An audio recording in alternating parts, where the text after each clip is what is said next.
Hayden, 50 games. What does that mean to you? Yeah, no, I think probably had a different pathway to most coming through. Probably, had the alternative going to VFL and then coming through a longer path. But yeah, 50 games is a big achievement for myself and the family to get here, and obviously the club gave me the chance, so it's been really good. And you're finding your feet in a big way. It's been a bit of a breakout season for you. How enjoyable has that been? Yeah, no, exactly that. It's just been really enjoyable this year. I think having a lot of love for the footy and the club and the boys have just made it a really good year. It's good to be, I guess, a bit more consistent than probably what I have been in the past. And obviously now with Bud gone, it's just been a really good opportunity there for me. What's been the key to it, to your breakout this season?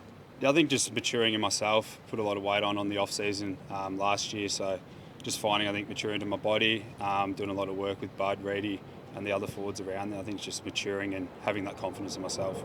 Most games you played in a season so far and still going. How is the body feeling after sort of this higher impact that you've had on it? Yeah, no, my body's been pretty good. I think I'm pretty durable. I think most seasons I'll probably get through. And I've been in the ruck for the last few weeks. It's been a bit more taxing, but the club look after you in that sense. And each week I'm feeling 100% going into it. You mentioned the likes of Buddy and Reedy. What sort of advice have they given you over the years, and have you seen how that advice has kind of changed and helped you?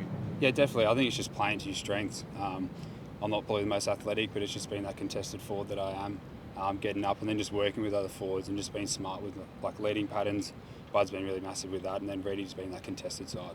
You say you're not as athletic, but like Horse has obviously mentioned when you played in the ruck and you played as that number one ruckman, he likes that you can be a bit more mobile around the ground as that ruck option. And is that something you've had to work on a little bit as well? Yeah, I think definitely early days it probably wasn't my strength, that second efforts and the follow-up stuff, but I think definitely this year that's been more consistent and one of my strengths. Being undersized ruck, you got to bring something, and they've probably got 20 kilos on me and a bit of height, so if I can get them around the ground or on the ground, that's a win for me.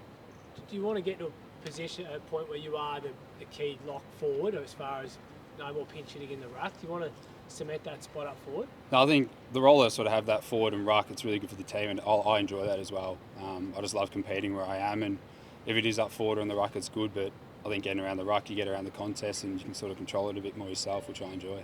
Who's been the biggest sort of influence on your career so far? Yeah, I think obviously Dad's been a massive one growing up. I had pretty much lucky to have Dernbrad and Guy McKenna as my coaches when I was growing up, so I think they put a lot of effort into me when I was younger, which was really good. And then just a few mates around sort of trying to get to that next level. Hamish Brayshaw, when I didn't get drafted, I was just talking to him about what do I do next to try to get drafted, and he helped me a lot with that. So there's been a couple of people along the way for different reasons. When did Derm coach you? I had him, I think it was 14s, 15s, so I played with his son, he was my age, so got that connection there. What was he like as a coach at that age? Yeah, no, he was really good. It was a hard coach, but he knew the game and it was really good, I think, for us being young, to learn it pretty quick, and I think it helped my development definitely as a forward. Did he push you on the aggressiveness of being a key forward? Yeah, definitely. Always, compete first. That was the front of mind, which he always did when he played. Being asked to be the number one ruck like you were for a few weeks, and it may happen again, how much confidence did that give you that the coach is entrusting you with such an important role on the field? Yeah, I think definitely gives me the confidence for myself, but to have that opportunity to take that number one role against big dominant ruckmans has been a good challenge for myself. It's just the boys, earning that trust within the club as well has been really good, and just trying to, fulfil that for them. You had a big game last week in the forward line. Joel fired early.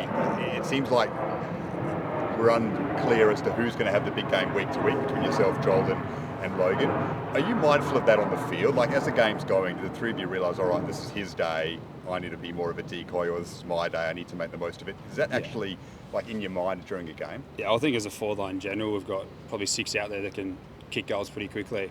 You've got Will Hayward and Heaney and Pap, so I think at the moment that's what's really good. You got multiple options, so it could be anyone's day, as you said, and even on the weekend, Joel had 2 in the first quarter, then I did, and then Logan was up the ground, so we've got different looks, which is, I think, a real threat for us. You kicked accurately on the weekend. Maybe that had been an issue for you in the past. Have you worked a lot on that? Yeah, it's normally one of my strengths, so we did a lot of work out here, and sometimes it just clicks, and I think doing a couple of weeks with Macca, goal kicking, just felt confident on the weekend, and it's always good when you see the first one go through. The contract, still out of contract. Where's that out, and when are you likely to sign if you are to stay here? Yeah, no, definitely. As I said, I've loved the club and loved the boys here, so that's just up to the manager. He's talking to the club here at the moment. They're doing that background, but I'm just focused on week in, week out, putting the best performance I can to help. Is there talk about like the three of you guys leading this team forward together, like into the future? Obviously, once you sign. Yeah, definitely. I think there's an opportunity of that next wave to come through.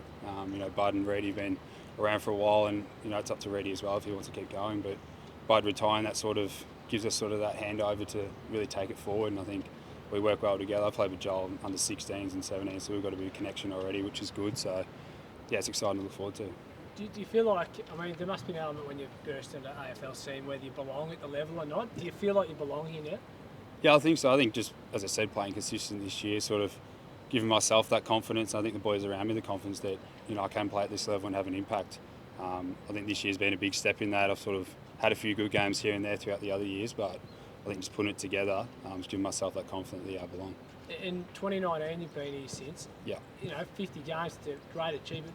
Did you ever doubt yourself along the way that you'd get here, or did you question whether you could get this far? I think I've always had that self-belief. It's just a matter of, the opportunities as well, trying to play early, and coming from a different way, you sort of got to get that respect pretty quick. But I know myself, and that's probably why I moved to Adelaide. I knew I could get here and have an impact. It was just a different way and a bit slower, but no, I think I always had the confidence in myself, yeah. Is there any temptation to go back to Victoria, or are you desperate to stay here? No, I've loved the club here. They've given me the opportunity to, I guess they took the risk on me early days, so it's always good to repay them, and no, I've enjoyed my time here. It's really good. Having Hick back in the team last weekend, what does that do for the balance of you guys? Obviously, by dropping out, he's the next tall to come back in, but do you feel like it gives you a good balance, especially around the stoppages? Yeah, definitely. I think having a dominant ruck there is really handy. And Hick's been really good. He came in last week and had a good impact, so put me back forward, and I just give that chop out in the ruck. So it just gives us, I think, that good balance around the ground. With him in the middle, I can go forward and then we can change it up, which is good. Suns this weekend, they've sometimes been a bit of a banana peel for you guys here. They've got a few wins here in the last couple of years. What's the key? Because obviously that ruck battle's probably going to be pretty dominant. Yeah, definitely. I think they're really good in their clearance there, which is number one ruck tap for the comp. So you got to respect that, and the contested ball, I think, is one of their strengths as well. So I think that's really where we got to bring it in the A game and win it at the contest, and then try to stop their clearance. Just a final one from me. The grand final last year, you're obviously in a unique situation. Logan went out, you came in late. That whole experience, how do you reflect on it now? Yeah, it was a bit of a whirlwind of a week, finding out you're playing, and then I think with the COVID, there was a lot of fans there throughout the week, and it was a massive week for us. I think looking back, it was probably something to just take a bit of experience out of, a bit of a learning curve. And I think the team as well has been a young group going into that last year. It's just now we've sort of done that, we know the experience, and I think we can learn from that. Does it feel like there's a similar vibe to the end of last season where you won 9 in a row on the way to the grand final? Yeah, I think we've always had the confidence. And a couple of those close games at the start of the year we lost, but I think each week we've just been focused on that game ahead, and there's always confidence within the group, especially, I guess, doing it last year. We know we can do it, it's just whether we want to do it. Can you feel the difference around the group now, compared to a month ago, 4 wins in a row, and how that changes the vibe and the feeling? Yeah, definitely. Obviously, coming in on a Monday after a win's a lot better than the loss, but each week we just grow. I think what we want to fix, we fix on that week, and to do that with a win and then do it a couple of weeks in a row, it just does build confidence within the group. And it's been quite an injury hit year. The fact that you guys are still so close, that must give you guys a lot of momentum, that knowing if your best team's on the park, you're going to compete. Yeah, I think so as well. Yeah, early days was probably a bit shaky there for a bit. A lot of key pillars out with injuries, but other boys came in and took their opportunity and took their role. But I think, having a sort of a fit team at the moment, and for the last couple of weeks, not a lot of changes, it does build that confidence within the group, and we know we can go forward with that. Have you heard from Bud since he's retired? Yeah, he's enjoying his time. I think he's just enjoying Gold Coast at the moment, but no, he always checks in, with the win on the weekend. He loves the game. He's always going to be watching, and he always said if you need anything, let him know. So he's always in the corner for sure.